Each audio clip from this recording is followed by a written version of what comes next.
Freunde, ich wollte euch mal meinen Kescher zeigen. Und zwar ist es hier von Balzer, der Metallica Kescher.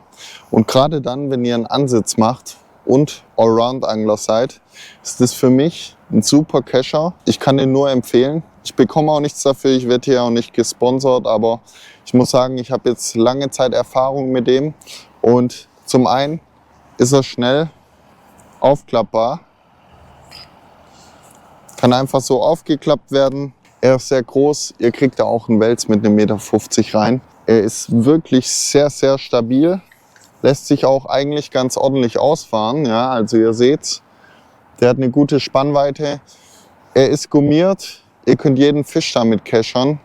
Und wie gesagt, der ist wirklich stabil und das ist für mich, was zählt. In der Vergangenheit sind bei mir viele Kescher schnell kaputt gegangen, aber der ist wirklich super stabil und ich kann den euch nur vom Herzen empfehlen, weil der wirklich perfekt ist und ist auch nicht zu schwer.